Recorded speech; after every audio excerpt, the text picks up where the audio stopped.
Mbote pipo ko ela muna bino baso bande ko bandikana ki télévision tango ko kipo na bino ko zoba sango ya ngonga ebeti ya mokolo ya lundi 14 août 2023 si mama tango nde bozui maimanso oyo ba sali ya makasi ya ngonga ebeti kana ki télévision ba bongisa bino pona pokwa ya lelo. Tofungu basonanga bia tata mokonzi Félix Antoine Tshisekedi Tshilombo oyo afungula ki mokolo lundi 14 août 2023 table ronde na matali évaluation ya état des sièges na ba province ya Ituri pe Nord Kivu na palais du peuple na présence ya batinda ya ba institution pe ya ba organisation ya société civile misala oyo ekoko ba kino mercredi 16 août 2023 bolanda commentaire nango na Piris Pembele. C'est pourquoi tout en saluant les efforts inlassable et louable de nos forces de défense et de sécurité, ainsi que de tous les acteurs engagés dans la mise en œuvre de ce dispositif, je n'ai pas hésité un instant à accorder toute mon attention aux opinions manifestées par différentes couches politiques, sociales, économiques et sécuritaires des provinces concernées par l'état de siège. J'ai donc une série de consultations, dont une audience accordée aux élus nationaux du Nord Kivu et de l'Ituri en octobre 2022, afin de décider consciencieusement des orientations à donner aux recommandations formulées sur le maintien ou non de cette mesure. Au vu des préoccupations exprimées par les populations du Nord Kivu et de l'Ituri, j'ai donc relevé la nécessité de procéder à une évaluation solennelle de l'état de siège sous la forme d'une table ronde inclusive afin de réfléchir et d'envisager ensemble les bases d'une orientation optimale tout en préservant les actions générées par cette mesure exceptionnelle. Vous l'aurez certainement compris, ici repose donc la raison d'être de la table ronde convoquée ce jour à Kinshasa. Je vous demande de bien vouloir prendre la mesure, la vraie, de la situation, tout en appelant au sens élevé de votre responsabilité, car il en va de la survie de la nation tout entière. Je vous exhorte donc, chers compatriotes, chers participants, dans un esprit d'unité, de cohésion et de tolérance mutuelle, à consacrer ces 3 journées au développement d'une réflexion approfondie sur l'état de siège et de sa gouvernance actuelle. Cet exercice permettra une orientation concertée en vue de pacifier définitivement les provinces de l'Ituri et du Kivu.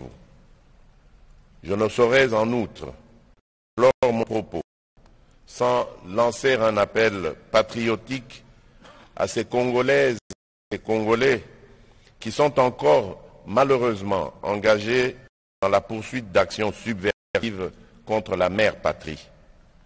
Je tiens à rappeler à la nation que le gouvernement de la République s'est engagé de bonne foi à offrir une dernière chance de sortie pacifique aux groupes rebelles encore présents sur le territoire national à travers le programme de désarmement, démobilisation, relèvement communautaire et stabilisation, PDDRCS en sigle. Souhaitant fructueux échanges, je déclare ouverte la table ronde sur l'évaluation de l'état de siège dans les provinces de l'Ituri et du Nord. Que Dieu bénisse la République démocratique du Congo et son peuple. Je vous remercie.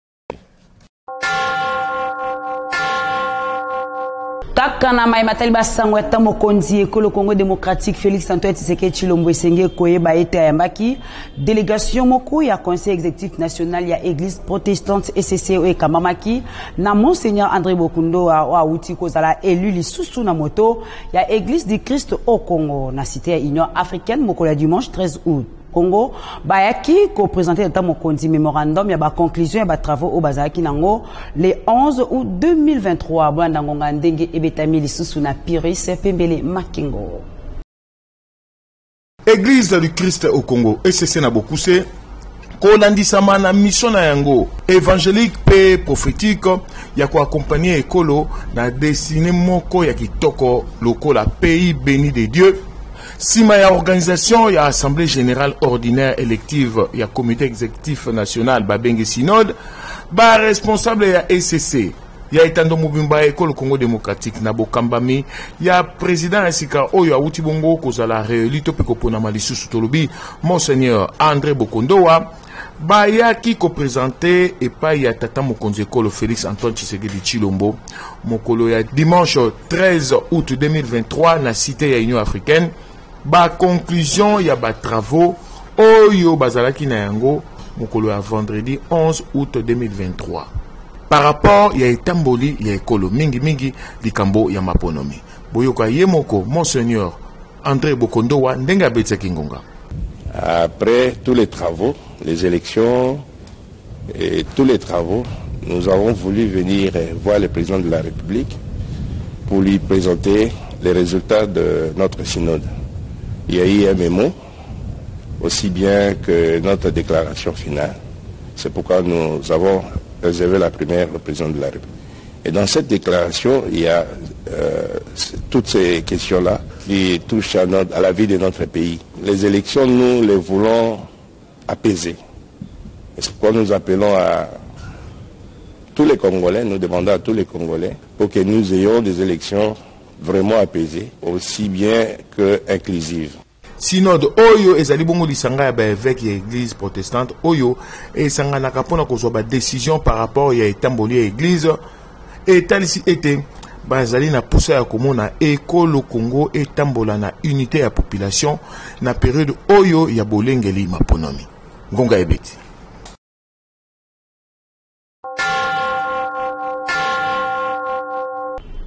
Na basango ya mouvement de libération du Congo MLC bimi parti ya mbona liste ya commission électorale nationale indépendante et CENI pour la députation nationale avec 473 candidatures soit 98%. Pour la secrétaire national ya MLC Jean-Désiré Mbonzi Wambondi ezali eloko ya sika pe ya kokamwate pambate MLC ezali parti national.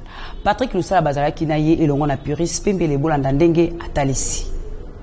Ezali lokola tongo etanaka mikolo nyonso solo muki na tongo boni moi okamwate. C'est ça le MLC na kati ya mangomba nyonso na RDC. Même na 2018 c'est l'unique parti oyo atiaki ba candidat sur toute l'étendue de la République démocratique du Congo. Pambate MLC ezali parti local te Congo Mobimba. Congo Mobimba. Et c'est comme ça que représentation na biso ezalaka na problème te. Tovandi na Kisasa kasi tozali na Aru. Tovandi na Kisasa tozali na Yaouma. Tozali na Mombongo. Tozali na Monsité. Vous voyez comment Monsité? Talaba Mboka MLC azali représenté. Tozali na ba Radio Liberté. Vous voyez que Radio Liberté ezalaki beaucoup plus présente na RDC partout. Koleka Okapi. Kabila na batonera baniko bomba ba radio na biso partout. Pe na kamwa kanamona kabango bazoleka pe na télévision bafunga mbanga na bango. Mais c'est grave. C'est des gens qui devaient se taire et même se cacher. Pour na biso ezako kamwate. To salaka prouesse wana na chaque législature. Tozali présent partout. Partout à travers la République. Jean-Pierre Bemba azalate. Kombo naye e vanda, lingomba naye e vanda. Peuple congolais aza katina Bemba, Bemba katina peuple wana. Et donc sa base. Tina wana kokamo komona Bemba base, c'est-à-dire peuple donc base, la base congolaise ezalaka ko zwa Bemba lokola messi na bango. Donc parti naye bango bayamba yango pe bamitiaka na kati lolenge moko ye amona kote Congo ye azali Congo da yango to bata mosu non MLC kati na Congo, Congo kati na MLC. Donc, tu éviter ceux qui n'ont pas kati na Moninga. Yo komona sur les 700 candidats, les 700 sièges, il y a République, na provinciale, MLC à cause de la partout, candidature partout. Biso wana ezai kamba ya sikate, lulengi na biso yango wana. Daniel Iyeli Molangi moko ya cadre ya fondation Iyeli Molangi pe membre na parti politique Mouvement de Libération du Congo a sponsorisé qui finale ya tournoi Omega oyo ebetamaki samedi 12 août 2023 na terrain terre ya camp Babylone na commune ya Kintambo. Sardou Dimbo accompagné qui na camp ya Ngonga ebeti. Samedi 12 août 2023, Daniel Iyeli moko ya bayi Mouvement de Libération du Congo pe cadre na kati ya fondation Iyeli Molangi edi a sponsorisé qui finale ya tournoi Omega na terrain terre oyo izami na kati ya camp Babylone commune ya Kintambo. Finale yango ebetamaki na équipe ya le jeune talent oyo bazalaki na maillot rouge, équipe Ghana na maillot blanc. Match ezalaki très disputé na ndenge ya kosakana te na équipe nyonso mibale. Atako bongo, Ghana alongaki les jeunes talents na 2-0. Score onde sukisi finale ya rencontre oyo ya tournoi Omega. Sima ya match, Daniel Iyeli Molangi alataki ba joueur ya équipe nyonso mibale ona ba capitaine na bango ba médaille. Pe na équipe gagnante bazwaki coupe. Na esengo oyo buyoka équipe gagnante de Ghana ndenge babetaki ngonga. Kosepeli na organisation oyo na suka kosepeli sabiso esali biso bien aza chaîne loko abiso idée oyo azi oyo to soutenir ye po mbala sima pe aya lisusu po na idée na ye pe ndeni yoke liboso pa za chaîne.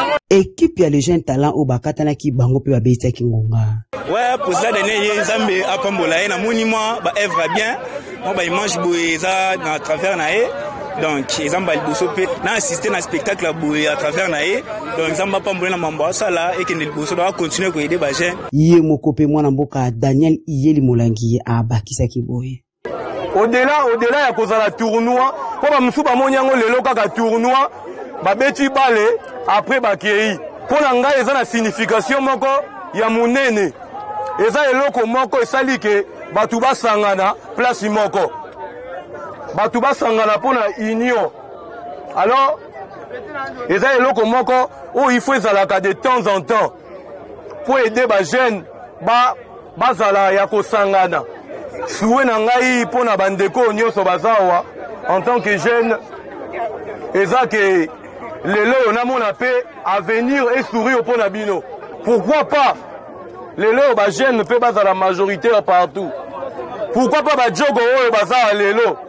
Va se retrouver pe na musalo bazo sala na banji elongo na fondation na biso toko ba ndenge nini toko luka to encadrer pe ba jeune esengi fo ba encadrer bango peut-être appui na misala o bosalaka soki esengi tomona ye moko ministre Kabulo monsieur Kabulo pour na appui à ba jeune talentueux. Est-ce que c'est un problème? C'est un problème te. Daniel Iyeli Molangi alobi akotika ba jeune ya Kitambo te ngalema te po ani lukunga mobimba te pona ko soutenir bango na ba différentes activités. Ngonga ebeti.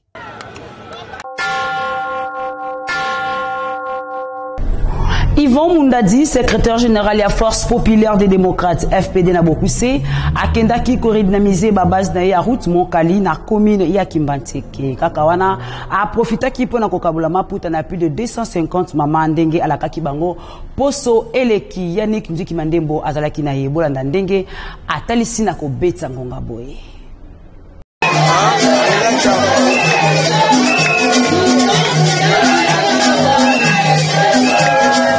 Leader ya solo baye bakaye na babazo na ye. Yvon Mundadi, secrétaire général ya Force populaire des démocrates FPD na Mukuse, ya autorité morale Jean-Louis Baouna Mabolia, pe président national ya fondation Yvon Mundadi, azongaki lisusu na route Monkali pona ko confirmer leadership na ye na coin oyo ya Kinshasa na commune ya Kimbanteke. Pona kokabola plus de 250 pagnes tope maputa na ba mama ya Kimbanteke. Ndenge kaka alakaki bango une semaine passée ke akozonga Ivo Mundadi elombe azongaki pona kopesa ba mama ya mokali esengo. Oyo babungisa na ba discours pe kolaka lokuta ya ba politicien. L'homme populaire actuellement na Tchangu ayaki kozoma loba pona koleka mbala moko na acte koloba bongo ko kabola maputa na mama moko oyo azalaki na oyo esika. Na esengo na motema ba mama ba pambolaki Ivo Mundadi boye. Na sepeni makasi banda na banda makambo ba veuve bokende boye ba veuve nanu nazo elamba te. C'est la première fois pour nga zo elamba nga mama veuve na ya nazo elamba na sepeli. Ivo Mundadi azangaki te kobetsa ngunga.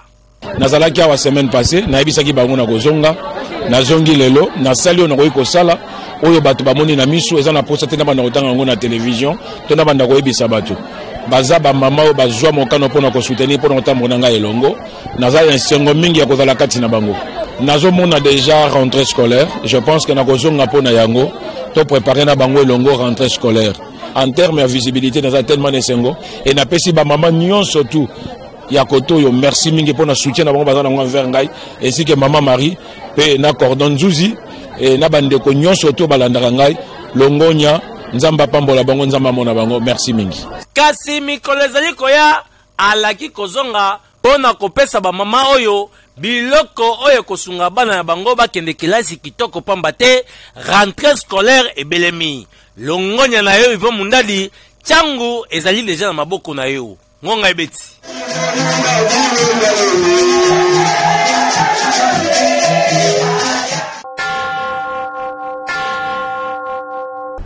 Luc Dejeunes Yalisanga, politique AFDC Fédération Mo Amba, Oejaliko Kambama, na coordonnateur Richel Mbimintele, bazala qui est très visible na matinée politique. Il y a Luc Dejeunes National et AFDC Eutuko Salema, na place Imikama Tongue, Komina Kalamu, Mokola dimanche 13 août 2023, Liboso Kaka, il y a autorité morale, il y a parti professeur Modeste Bati Lukwebo. Les tout masala la zone sous na Mongo, il y a Yannick Mjeki Mandembo. Toujours très mobilisé sur terrain pour notre sa visibilité et sa politique, Alliance des forces démocratiques du Congo AFDC na Mukuse, Ligue des jeunes fédération la plus dynamique Koyamo Amba, Oyo Ezaliko Kamema na l'homme du terrain Richel Mbimintele, homme politique très compétent, Oyo Banamo Amba, Bamesa Kobenga 4x4 tout terrain, Bayaki na ndenge ya kosakana te pona kotalisa makasi na bango na place Imka liboso ya autorité morale ya parti professeur Modeste Bati Lukobo président ya Sénat na matinée politique moko oyo Ligue des jeunes nationale ya parti esalisaki kolanisama na journée internationale ya jeunesse oyo mokili mobimba ekundolaka le 12 août ya mbula nyonso. Na maloba na ye président national ya jeunesse ya AFDC asengi na autorité morale soutien na ye pour l'encadrement à jeunesse pour être jeunesse nezali force ya parti surtout na période oyo ba élection ezali ko poussa na pene na ngambo na ye professeur Modeste Bati Lukobo ye asengi na jeunesse na ye ya AFDC na bomoko pe kozala très vigilant na période oyo pe ye akani kosunga bango na maponami oyo ezali koya surtout na ba oyo bazui courage ya kopostuler na maponami yango na nyonso boyoka ngonga ndenge betamaki ekozala bakandida complaisance te moninga na ngai andeko na ngai non soki toza uni tokozala force makasi tosengi na bajeune nyonso ya Mwamba tosuteni bakandida ya Ligue des jeunes AFDC Mwamba projet de société ya AFDC eza malamu mpona population biso AFDC ekambani na professeur Modeste Bati Lukobo le président du Sénat totiaka toujours l'homme au centre ya baction na biso na baélection oyo to appuye bahomme juste parce que bible lobi quand le juste se multiplie le peuple est dans la joie donc AFDC aligné bakandida malamu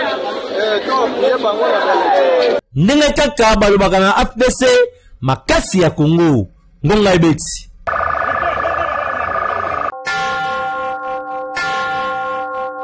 na basango mosusu esengeli koyeba ete kobanda mokolo ya lundi 14 août baaxe to babalabala mosusu ya minene ya komi Nyangaliema Kintambo mpe Selembao ekokangama mpona misala ya modernisation pendant 15 jours. Boyende hôtel de ville ya Kinshasa etalisi na communiqué officiel moko ezalaki signé par ya numéro 1 ya ville province ya Kinshasa mwana mboka Gentini Ngobila Mbaka bolanda yango ndenge etangami na Puris Pembele. Gouverneur ya ville ya Kinshasa azali koyebisa na public mingi penza bato oyo basalelaka ba axe to pe babalabala oyo tutangi avenue Mbenteke, avenue Cimetière, avenue Maenga, avenue Louye, avenue Landu, pe avenue Libération na ba commune ya Kintambo, Ngaliema pe Selembao, avenue Cimetière pe Chrétienne na commune ya Kintambo ete ba avenue yango eko kangama pe mituka koleka lisusu te pona durée moko ya 15 jours kobanda lundi 14 août 2023 na tina ya kosala bongo misala ya komodernize yango misala oyo ekosalema epai ya entreprise Aaron Sefu lisusu basengi na entreprise oyo ekosala mosala esala mosala yango kitoko pe malamu po ete délai ezala bongo respecté. Et Salami le 9 août 2023 et Tiami Mokoloto na Gentini Ngobila Mbaka. Ngonga Ebeti.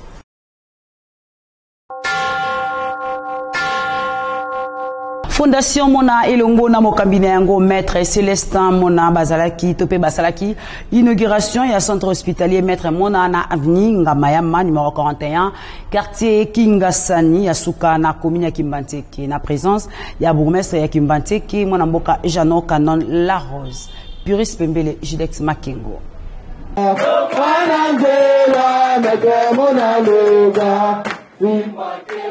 Ndenge kaka alakaki na bana Kimbanteke ete akotungela bango ba centre hospitalier ya kitoko po ete bakoka kozwa baswa ya malunga na temps le moke pe na ba membre ya fondation oyo ezali na kombo na etolobi fondation maître Mona bakoka bongo kozwa baswa ya ofele.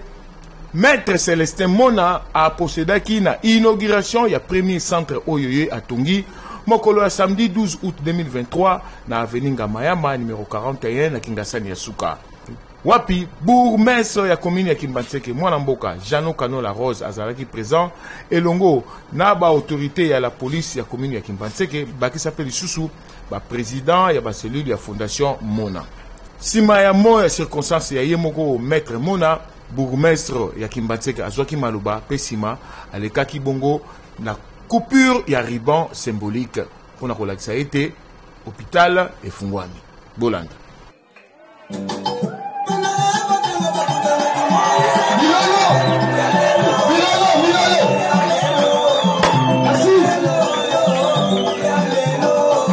Bourgmestre ya Kimbanteke azalaki fier ya komona ete azali ye moko te mpona koluka développement ya commune ya Kimbanteke kasi azali accompagné na mwana Kimbanteke ya solo maître Mona boyoka ye na kozangaka jamais konandaka maître na ba œuvre na ye etango pa bandaki yango apesa inga sango na bagani ya kolandango elelo ze sengo na ndenge na komi ya ngai moko na moni bijou oyo na kotutelaka ngo tolo nzela nyonso na kolekaka mpona koyebisaka bato ke na Kimbanteke toza pe na ba oyo ba ya Kimbanteke ba kobundelaka mpona Kimbanteke ya lobi. Maître Mona na ngambo na ye asengi na bana ya Kimbanteke baya ebele kokota na fondation na ye po ete bakoka bongo bénéficier na ba avantage oyo ezali bongo kopesa. Na Kimbanteke toza na besoin ya ba œuvre sociale.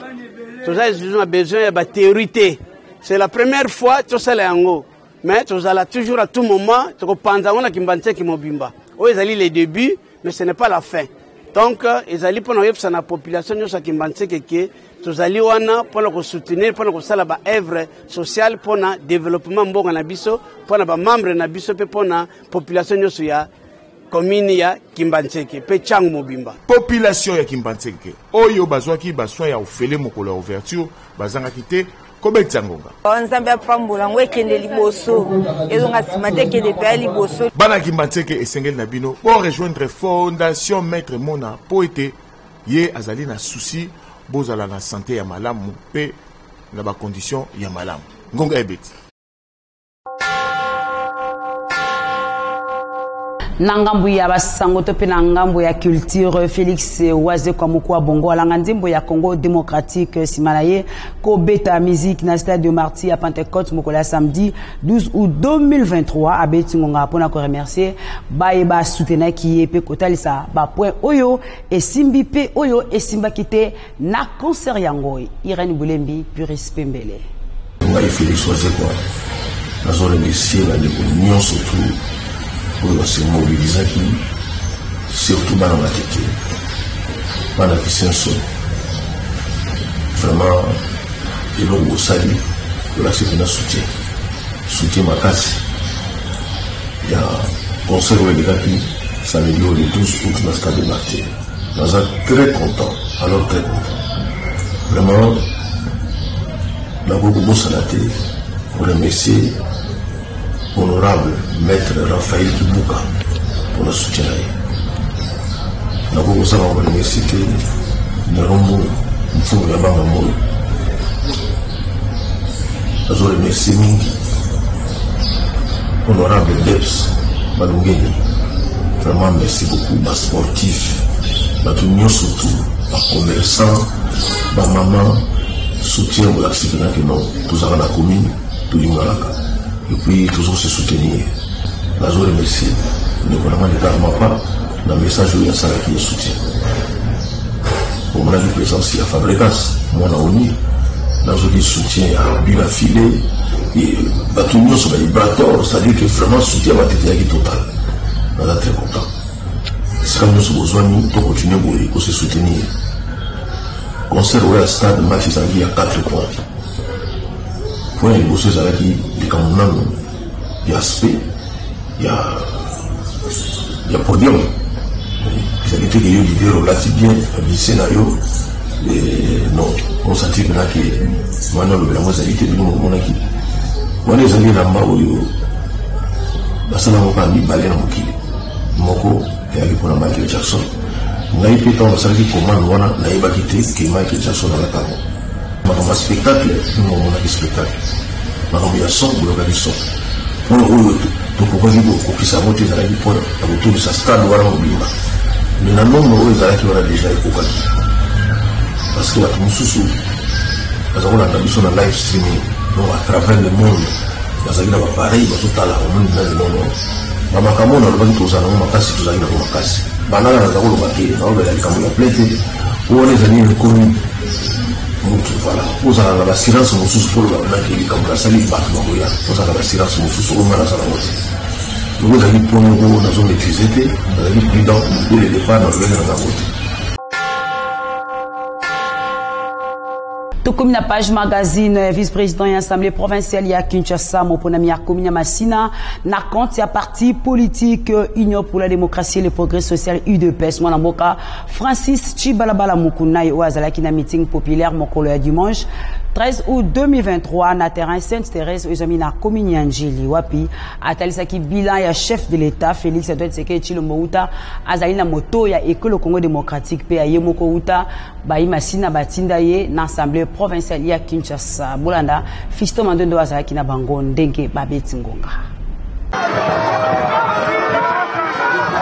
Plus de 40 000 personnes bayaki koyano na invitation ya moto uyu balingaka mingi benga bango mokoli Kofi ya Changu élu ya commune ya Massina vice-président de l'Assemblée provinciale ya Kinshasa mwana mboka Francis Chibalabala Mukunai l'homme fort ya Changu na terrain Sainte-Thérèse ya commune ya Njili dimanche 13 août 2023 pour na meeting. Apesaki bango na mato ndenge bayaki koyoka ye nde akuti mbala moko na objectif o ezalaki kotel sa population bila ya chef de l'État uta azali na moto ya école Congo démocratique maimata l'éducation Francis Chibalabala Mukunai atalisi gratuité ya enseignement ndenge pe ba triplé pe ya ba enseignant na maimata l'enseignement supérieur pe universitaire alobeli botongi ba bâtiment esikana IPN Université pédagogique nationale réhabilitation ba ompe misala mosusu na kati ya université ya Kinshasa iniki na Bokuse bongo atongi lisusu université mosusu na Kasai akati na ngambo santé pona koloba ete na santé universelle wapi gratuité ya accouchement ezana ba hôpitaux ezwami na mboka ya l'État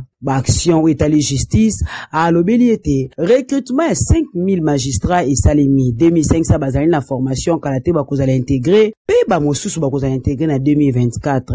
Action ou yokuté salimana nu teuta Congo ezala. C'est que bila ya mokonzi mboka Félix Antoine Tshisekedi Tshilombo ezali positive. Kolonga na basolo to pe kolonga na bilan chef de l'état azonga ki na bilan na ye moko wapi alobeli edi to pe mobeko etali protection ba espace ya emprise publique toloba ba terrain oyo ezalaki abandonné comme ba garage pe makambo mosusu bongo na contrôle parlementaire na ye a s'imposer ki peut banzela ebele eselema na kati ya vie province ya Kinshasa pe makambo maike na matali social oyo pe asali ya malamu kaka na message na ye lisusu asuki sipona koloba toujours bana tango ba tia motema na chef de l'état Félix Antoine Tshisekedi Tshilombo Fatu Béton pe na ye moko mona mboka Francis Chibalabala Mukuna l'homme fort le kofi ya chango boyo kaende ngabiti ngonga.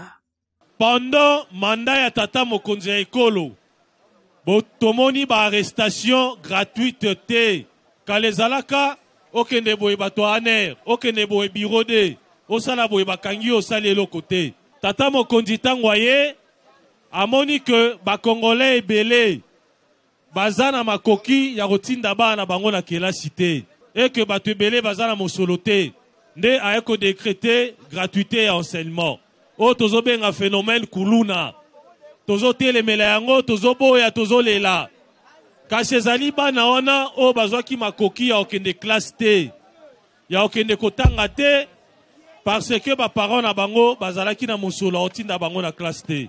RDC eza eloko makasi bongo te bongo nde bomoni ba recruter plus de 30 000 jeunes au bazana ba formation pour que na mikolezo ya bomona bino moko guerre wana ya M23 ekosila budget na biso ezalaki tellement mukie makasi nde tolobi que ndenga matisi budget wana ezali pour que salaire ebonga ezali pour que tonga banzela ezali pour que to organiser francophonie ndenge basalaki wana tomoni ba site agricole esika basalaka babilanga bakomi koteka yango ekomi bandaku nde nazwaki mokano ya koinitie o tozobenga edi yango wana loi provinciale edi portant protection ya ba emprise de route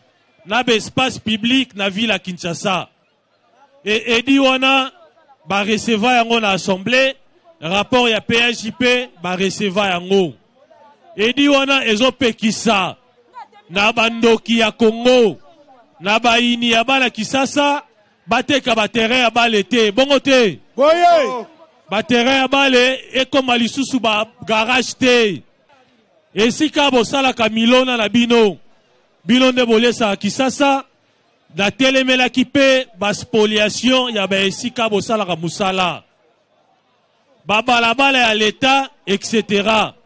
wana musala o ngala salaki o botinde nga na assemblée tosali ba contrôle na ba différentes banques pona koeba ville Kinshasa a défi mosolo boni mosolo e servir na intérêt ya ba kinois ngai nde na dirigeaki commission wana na rentrée parlementaire ezoya torosala rapport na assemblée toke na encadrement ya jeunesse nazali président ya ba équipe mibale ebetaka na entité ya plateau bana FC Masina bazali awa toza FC Masina babimaki champion balo eleki baleki première division et nazali en même temps président d'honneur ya FC Mikondo bazali baza bajogo Mikondo bazali wapi ngongai peti